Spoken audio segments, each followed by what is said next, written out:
केवल राम राम राम ओम नमः शिवाय का जाप करता हूँ। जब वो परमात्मा के नाम का जाप कर रहा है, मान लो झूठा भी कर रहा है, मान लीजिए पेट पालने के लिए कर रहा है आपके सामने, तो इसमें आपको दर्द क्यों हो रहा है? तो ये जो घुमंतु जातियों को ये क्रिमिनल साबित करने का जो काम लीगली ये अंग्रेजों ने किया था, बाकायदा एक कानून बनाकर किया था, तो ये कुछ धीरे धीरे मानस में घुसने लगा कि ये सब तो क्रिमिनल लोग हैं। तो जब आप वंदे मातरम साथियों, आज का वीडियो जो है एक आजकल चल रहे एक प्रचलित ढोंग के लिए मैं बनाने वाला हूं। इस वीडियो में यदि आपने देखा होगा, आजकल वीडियो कुछ लोग डाल रहे हैं जिनका वास्तविक उद्देश्य जो है वो सनातन को बचाना नहीं है। वास्तविक उद्देश्य अधिक से अधिक व्यू लाकर सनसनीखेज वीडियो बनाकर जिसमें वो कुछ एडवेंचरस करते हुए लगे, ऐसे वीडियो वो बना रहे हैं, लेकिन अंत में वो सनातन को नुकसान ही पहुंचा रहे हैं। ये वो वीडियो हैं जिसमें आपने देखा होगा कि कुछ लोग कैमरा लेकर पहुंच जाते हैं किसी भी घूमते हुए साधु के पास, जिसने दुर्भाग्यवश शराब भी पी होती है, या उसको गायत्री मंत्र बोलना नहीं आता है, या महामृत्युंजय मंत्र बोलना नहीं आता है, और उससे वो जाकर प्रश्न करेगा कि कौन से अखाड़े से हो, कहाँ के हो, कैसे हो, क्या नाम है तुम्हारा, और वो महामृत्युंजय मंत्र या गायत्री मंत्र या जो भी उसका क्राइटेरिया है उसको संत साबित करने का या झूठा साबित करने का वो पूछेगा, और ज़्यादातर नहीं बता पाएंगे। तो ऐसे लोगों के कुछ लोग जो है वो डंडा बरसा देते हैं, कुछ गाली गलौज कर देते हैं, कुछ उनका अपमान करते हैं, और बहुत सारी जो है वो दुर्व्यवहार उनके साथ होता है। तो लेकिन आप लोग ये मत समझिए कि मैं उनके व्यवहार को, शराब पीने को जस्टिफाई कर रहा हूं, लेकिन वास्तविकता में ये जो स्वयं को सनातन धर्म को बचाने के जो ठेकेदार बनकर बैठे हैं वीडियो ऐसे बनाकर, क्योंकि अंत में उनको व्यू मिलते हैं, इस पर व्यू से पैसा मिलेगा, तो उनका मूल में तो ये रहता है कि हमें इससे कमाई हो रही है, तो दिन भर उनका यही काम है कि उससे अच्छे व्यू मिल जाते हैं, अच्छी कमाई हो जाती है, तो कुछ और करने के लिए है नहीं। तो आज इसके विषय में मैं आपको बोलने वाला हूं। तो मैं आपसे, जितने भी लोग मुझसे परिचित हैं या ये वीडियो जो सुन रहे हैं, तो खुले दिमाग से करिएगा, क्योंकि मैंने इस विषय पर बहुत सोचा, कई दिनों तक सोचा, जो हमारे गुरु हैं उन सबसे बात की और समझा कि नीति क्या कहती है हमारे इसमें। यदि हम देखें कि आचरण क्या होना चाहिए ऐसे लोगों के साथ, तो उन्होंने बहुत सारी अच्छी अच्छी बातें बताई जो मैं आपके साथ साझा करना चाहता हूँ। क्योंकि कई जो नए लोग जो सनातन को जानना चाहते हैं, जो उसमें आगे बढ़ना चाहते हैं, साधु संतों की बात सुनना चाहते हैं, जैसे प्रेमानंद जी महाराज हैं, उनकी बात सुनना चाहते हैं, ऐसे संतों को सुनने के लिए जिनका मन है, लेकिन वो जब इस प्रकार के वीडियो देखते हैं जिसमें कोई व्यक्ति साबित करना चाह रहा है कि अगर कोई गायत्री मंत्र बोलेगा तो ही साधु कहलाएगा, तो ही वो भिक्षा मांगने के योग्य है, वो सब है, इस प्रकार के वीडियो देखकर वो सनातन धर्म की रक्षा तो कहीं नहीं हो रही, उल्टा जो लोग सनातन धर्म है तो जन्म से हिंदू हैं, लेकिन कर्म से वो हिंदू बनना चाहते हैं या सनातनी बनना चाहते हैं, सत्संग सुनना चाहते हैं, तो उनके मन में कहीं ना कहीं वो कुंठा पैदा कर देते हैं कि भाई सब ढोंग है। तो यदि मैं आपको उदाहरण दूं कि ऐसा नहीं है कि ढोंगी साधु जो हैं वो इसी कलयुग में ही हैं, ये हमेशा से रहे हैं। इसका सबसे जो जाना पहचाना उदाहरण है वो है कि जब रावण ने साधु का वेश धारण करके सीता माता से भिक्षा मांगी और उस बहाने उनका अपहरण कर लिया, तो वो ढोंगी साधु का रूप धर के आए। ऐसे ही कालनेमी भी रामायण में ही जगह वर्णन है, जिसने साधु का वेश धरकर हनुमान जी को मूर्ख बनाने की कोशिश की। तो दो उदाहरण तो आपको त्रेता युग में ही मिल गए, और उसके बाद भी सीता माता ने जब रावण का वध हो गया, रावण का वध होने के बाद वापसी में श्री राम से निवेदन किया कि मैं सभी साधु संतों से, ऋषियों से मिलते हुए जाना चाहती हूँ, उनके दर्शन करते हुए जाना चाहती हूँ। तो क्यों ऐसा हुआ कि एक व्यक्ति ने साधु का वेश धर के उनका अपहरण किया, उसके बावजूद वो संतों के से मिल रही? उनके मन में भी आ सकता था कि भाई सब ढोंगी होता है, अब क्या फायदा है मिलने का। तो मैं आपको ये कहना चाहता हूं कि ये जो यदि कोई व्यक्ति केवल पेट भरने के लिए भी यदि ये साधु का वेश धारण है, तो उसमें क्या बुरा है? इसका अर्थ ये भी तो है ना, नेगेटिव लेने के बजाय आप ये भी तो ले सकते हैं कि इस जो वेश में इतना दम है, इतनी ताकत है, इतनी शक्ति है कि यदि इसको धारण करने के बाद कोई व्यक्ति भूखा नहीं मरेगा। अब आप इसमें तर्क घुसा सकते हैं दुनिया भर के कि वो शराब पी रहा है, ये कर रहा है, वो कर रहा है। तो मैं आपको एक बात बोलता हूँ साफ साफ, आप जब ऐसे किसी व्यक्ति को यदि देख रहे हो, हालांकि हमारे गुरुदेव का तो ये आज्ञा है और हमने उसका पालन भी किया है कि आप ये देखने या सोचने के या ये निर्णय लेने के अधिकारी नहीं हो कि मैं इसको भिक्षा दूं या ना दूं। और ये मैं आपको साथ साथ बता दूं कि भिक्षा और भीख में अंतर है। भिक्षा मांगना और भीख मांगना ये दोनों अलग अलग चीजें हैं। इसीलिए जो भिक्षाटन करते हैं उनको भिखारी समझने की भूल तो मत करिए। आप केवल आज के परिप्रेक्ष्य में चीजों को देखकर आप पूरे सनातन को जो है उस तराजू पर तोलने लग जाते हैं और आपको लगता है ऐसा ही होता आया है। वास्तव में क्या है कि इस प्रकार के ढोंगी साधु हर समय में रहे हैं और ये एक तरीका है जिसमें जो वास्तविक साधक होते हैं, वास्तविक संत होते हैं, वो छुप जाते हैं उसमें। क्यों? वो छुपना ही चाहते हैं कि नहीं तो लोग उनको तंग करेंगे, उनको परेशान करेंगे, प्रश्न करेंगे, अप्रोच करेंगे। मान लीजिए मैं सड़क पे जा रहा हूँ और कोई व्यक्ति मुझे आकर पूछने लगे कि A to Z ABCD सुनाओ, या मुझे बोलेगा कि AAEE सुनाओ। तो मैं आज आपको ये कहता हूँ कि कितने लोग ऐसे हैं जो ABCD तो सुना देंगे, परंतु जो हिंदी वर्णमाला के हैं आ क ख ग घ पूरा जो है वो जिनको आता होगा। तो यदि मैं नहीं बोल पाया तो कल को ये हो जाएगा कि वो मुझे अनपढ़ साबित करने में लग जाएगा कि अरे तुमको तो कुछ आता ही नहीं। तो जो मूर्खतापूर्ण क्राइटेरिया बना चुके हैं लोग कि गायत्री मंत्र से ब्रह्म ज्ञान नहीं मिलता है, महामृत्युंजय मंत्र से ब्रह्म ज्ञान नहीं मिलता है। आपको पता ही नहीं है जब इस विषय पर, जिस विषय का आपको ज्ञान नहीं है, हो सकता है उसके गुरु ने उसको कोई गुरु मंत्र दिया हो और गुरु मंत्र ना भी दिया हो, केवल राम राम राम ओम नमः शिवाय का जाप करता हो। जब वो परमात्मा के नाम का जाप कर रहा है, मान लो झूठा भी कर रहा है, मान लीजिए पेट पालने के लिए कर रहा है आपके सामने, तो इसमें आपको दर्द क्यों हो रहा है? कम से कम वो परमात्मा का नाम ले रहा है तो लेने दीजिए। आपके गायत्री मंत्र और महामृत्युंजय मंत्र के द्वारा जो है आप ये क्या साबित करना चाहते हैं कि वो असली नकली, और उनको डंडा उठाने का आपको, आप सनातन धर्म की रक्षा के चक्कर में आप अपना जो ढोंग रचा रखा है आपने, वो तो ढोंगी है ही, आप भी ढोंगी हो। तो आप उसके चक्कर में जो है खुद जो पाप कमा रहे हो, आपको क्या पता उसका क्या आपको पाप के आगे सजा मिलने वाली है। आपके आपके आपके खाते में कौन सा पाप लिखा जा रहा है आपको पता भी नहीं चलेगा। और आप ज्यादा से ज्यादा आपको क्या 5 रुपए 10 रुपए कुछ वो देना है, 2 रुपए देना है, जो आपको दे देना है। वास्तविक भिखारी भी, जो भिखारी या भिक्षा करते हैं, वो उसका पहचानने का एक तरीका है कि आप जब उसको दे, जो भी आप दें, आप उसको वो असर माथे लगाकर उसको आशीर्वाद देके आपको चला जाएगा। जो व्यक्ति क्योंकि हमारे साथ भी होता है, हमारे गुरु की आज्ञा है कि आप किसी भी व्यक्ति को खाली हाथ में नहीं जाने देना है। तो खाली हाथ का ये नहीं है मैं उसे 1000-2000 रुपए दे दूं, आपके पास हमेशा कुछ खुले पैसे होने चाहिए। नहीं है तो 5 रुपए 10 रुपए हैं तो आप दे दीजिए। जिसने आपके सामने, हर किसी में ईश्वर वास करता है और सबके अंदर प्रभु का वास है, ब्रह्म का वास है। वो व्यक्ति आपके सामने हाथ यदि फैला रहा है और 1-2 रुपए में आपको पुण्य के बीज बोने का अवसर मिल रहा है, तो आप उस समय वो इतना चिंतन करना कि मैं इसको दे दूंगा तो ये क्या करेगा, इसका क्या नहीं करेगा, अरे वो जो करेगा नहीं करेगा, आपको उसका पाप नहीं लगने वाला है। आपको यदि वो, आपने उसको मान लीजिए 5 रुपए दिए और वो फेंक के मारता है वापस आपके ऊपर, क्या दे रहा है 5 रुपए, 5 रुपए को देने की चीज है, तो फिर आप उसको मत दीजिए। क्योंकि किसी भी भिक्षा मांगने वाले का जो भी आपने दे दिया वो सहर्ष स्वीकार करता है उसका।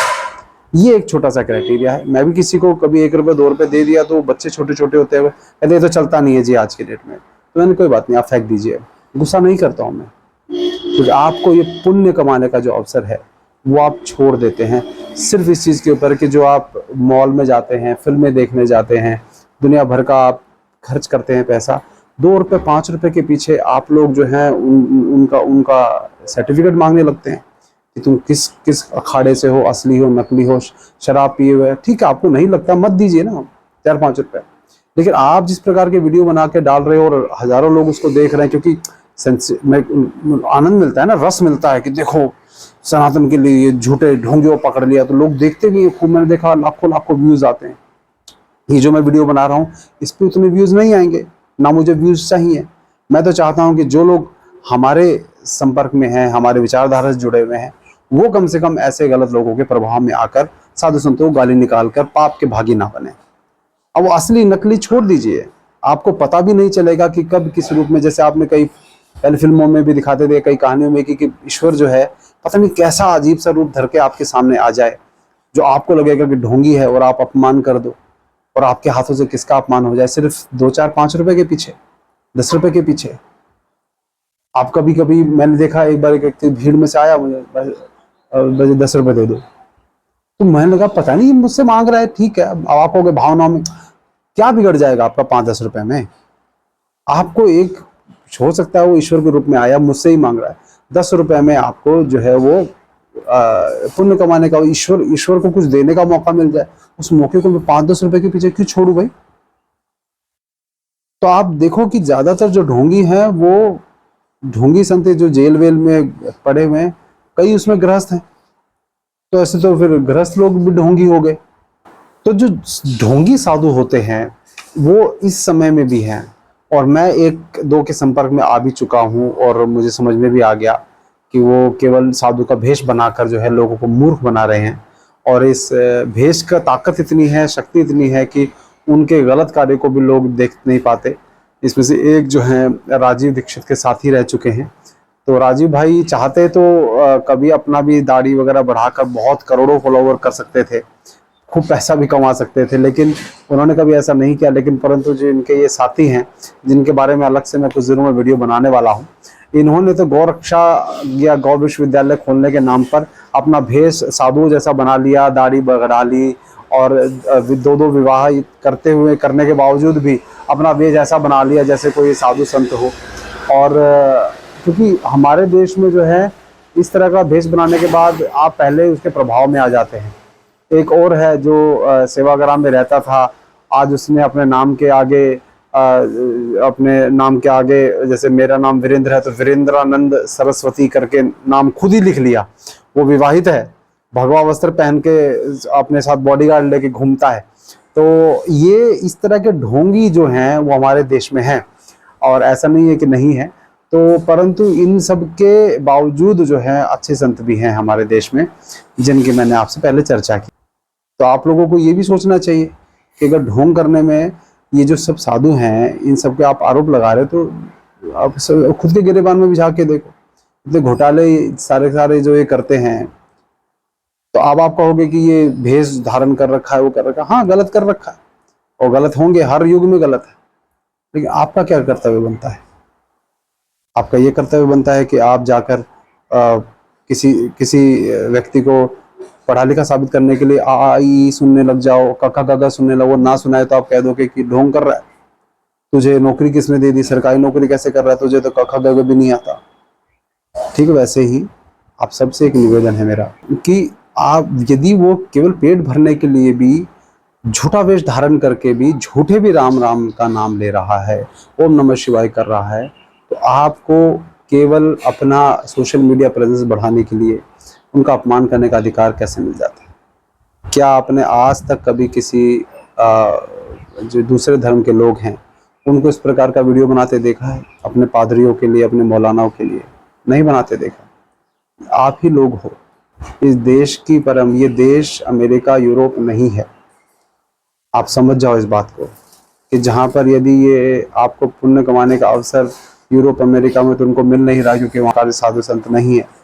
क्योंकि आप ये समझो कि ये जो पूरा यदि इसका इतिहास उठा के देखोगे तो अंग्रेजों के समय में इन घुमंतु जाति जो थी, जो घुमंतु साधु संत थे, इन्होंने ही जो है लोगों के बीच संदेश पहुंचाने का काम किया। क्रांतिकारियों को संदेश पहुंचाते थे, लोगों को महापुरुषों की कहानियां सुनाते थे। अंग्रेजों ने इतना निचोड़ डाला, इतना अनर्थ कर डाला, इतना इस प्रकार से लोगों के मानस को बदल डाला कि ये सब धीरे धीरे जो है बदलते बदलते कई पीढ़ियों के बाद ये गलत संगत में पड़ गया। लेकिन पहले इनका काम यही हुआ करता था। अभी मैं कुछ दिन पहले आपको बताऊं, 1 वर्ष पहले मैं आपको वीडियो भी डालूंगा, एक राजा भर्तृहरि की हमारे यहाँ राजस्थान में बहुत चलती है, राजा भर्तृहरि की कहानी है। उसमें वो बड़ा अच्छी सुंदर कहानी है। तो एक दिन एक सारंगी लेकर आए एक बाबू जी उस दिन, तो 1 साल पहले की बात है। तो वो बड़े सुंदर धुन में उसको गाने लगे, राजा भर्तृहरि की कहानी। तो सबके घरों के आगे कर रहे थे, तो कोई दुत्कार रहा था उनको, बिल्कुल सिंपल सादे उसमें बजा रहे थे। वो शायद करनाल की तरफ के थे। तो मैं ऊपर यहाँ बालकनी में बैठा था, इसी बालकनी में नीचे मुझे आवाज़ सुनाई दी, तो मुझे बड़ा मधुर लगा। तो मैं जाके उनसे निवेदन किया कि आप मुझे सुनाइए। तो वो बैठकर उन्होंने लगभग 15-20 मिनट जो है पूरी भर्तरी की जो जितना भी उनको सुनाया गया उनसे बहुत अच्छी सारंगी बजाते हुए सुनाया। तो मैंने उनको प्रसन्न हो छोटे से राशि दे दी मैंने उनको। तो अगले वर्ष इस वर्ष वो कुछ लगभग 15-20 दिन पहले फिर आए। ये करके नहीं आए कि ये व्यक्ति पैसे दे, उनको पता भी नहीं था। वो तो ऐसे घूमते घूमते वर्ष में एक बार वो आ गए। तो मैंने फिर जब सुना तो मुझे बड़ी प्रसन्नता, मैं नीचे जाकर मैंने फिर उनको उतनी ही थोड़ी धनराशि दी। तो मुझे बड़ी प्रसन्नता हो रही थी कि किस प्रकार से राजा भृतृहरि की कहानी जो है वो सुना रहे हैं, जो भी प्रेरणादायक कथा है।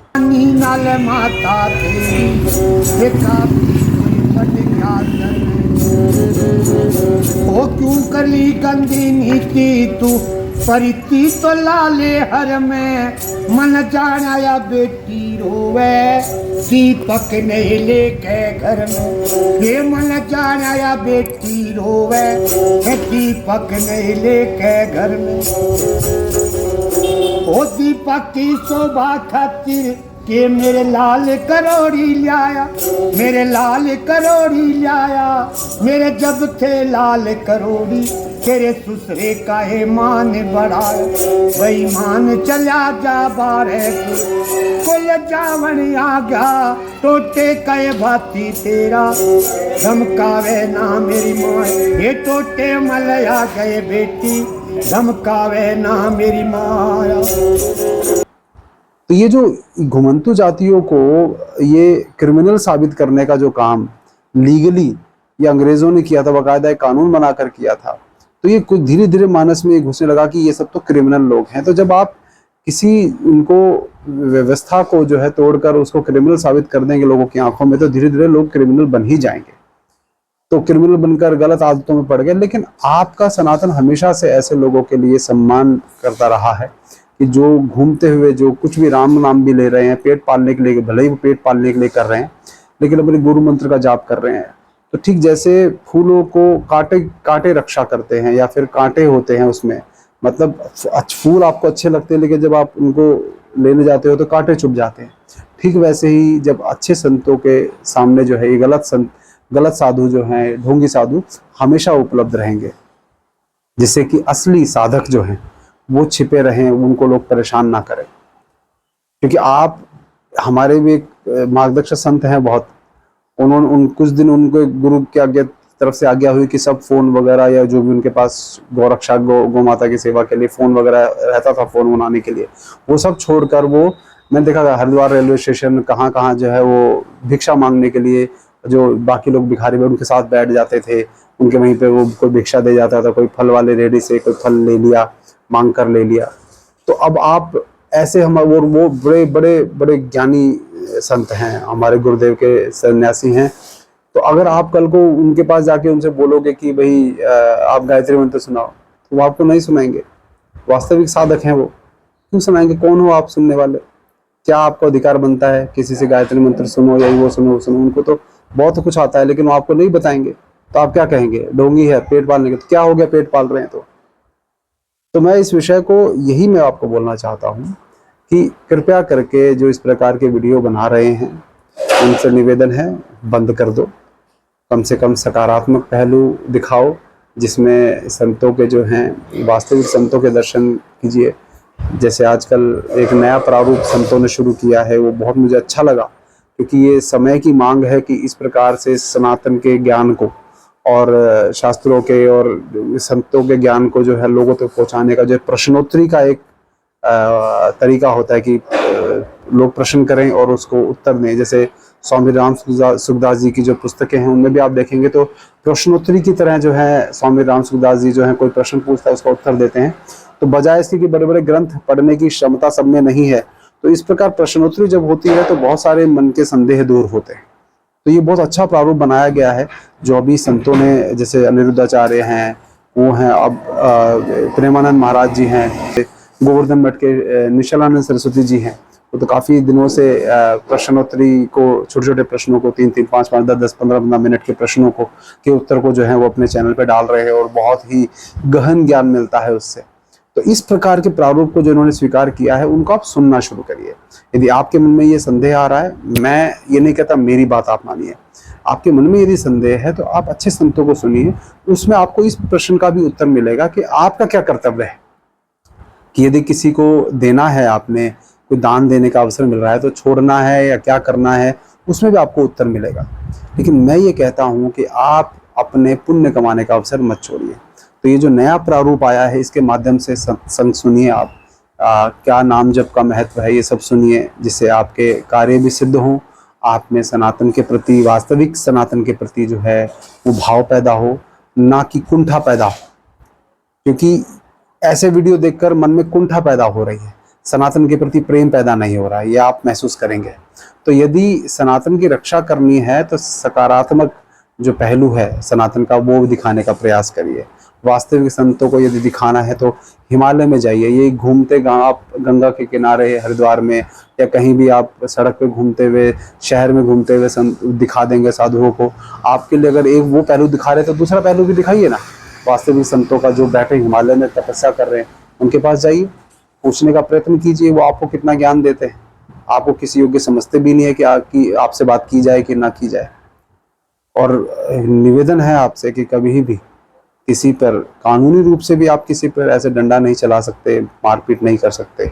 अगर वो गलत है या कुछ, आपको पैसा नहीं देना मत दीजिए, लेकिन हाथ मत उठाइए, ये पाप बहुत लंबा जाएगा। इसीलिए मैं बोल रहा हूँ आपको, ये पाप का फल भुगतना पड़ेगा। तो आप सबसे बस इतना ही निवेदन है कि ये जो विषय है ये बड़ा गंभीर विषय है, तो अपने बच्चों को ऐसे वीडियो ना दिखाएं। अपने बच्चों को वास्तविक संतों के सत्संग में लेकर जाएं या सत्संग यूट्यूब पे सुनिए। अब तो बिना कहीं जाए भी सुनने को मिल सकता है। तो गोवर्धन मठ के श्री निश्चलानंद सरस्वती जी शंकराचार्य हैं उनको सुनिए, प्रेमानंद महाराज जी को सुनिए, और आप बाकी अनिरुद्धाचार्य जो ये सब हैं। क्योंकि हो क्या रहा है कि अनिरुद्धाचार्य जी जैसे कई बार कई विषयों में कुछ बातें ऐसी बोल देते हैं जो थोड़ी कंट्रोवर्शियल हो जाती हैं, तो जो उनकी वास्तविक जो नॉलेज है, जो सही सकारात्मक बातें वो कर रहे हैं, उनको हाईलाइट करने के बजाय गलत बातों को हाईलाइट करके उनकी ट्रोलिंग शुरू हो जाती है, उनके ऊपर मीम बनने शुरू हो जाते हैं। तो ये जो तरीका है इनका कि आपके सनातन धर्म के नकारात्मक पक्ष को ही आपके सामने लाया जाए, उसका मजाक बना दिया जाए, ये इनका बाकायदा एक तरीका है जिससे आप सनातन से ना जुड़ें, उल्टा दूसरे चीज़ों से आप जुड़ जाएं। तो आपके मन में आस्था खत्म करने का प्रयास है, तो इस षड्यंत्र में मत फंसिए। तो ये कहते हुए मैं अपने इस वीडियो को मैं विराम दूंगा। आप सब जो भी आपके मन में संदेह है आप कमेंट में पूछिए, यदि मेरे पास समय होगा तो मैं ज़रूर उत्तर दूंगा। आशा करता हूं कि आपने इस वीडियो में जो मैं बोला, मेरे भाव शब्दों में यदि कोई गलती हुई हो तो मेरे भाव को आप समझिए। मैं जो कहना चाहता हूं उस भाव के का जो है आप समझने का प्रयास कीजिए, बजाय कि शब्दों को पकड़ने के। वंदे मातरम, जय गौ माता।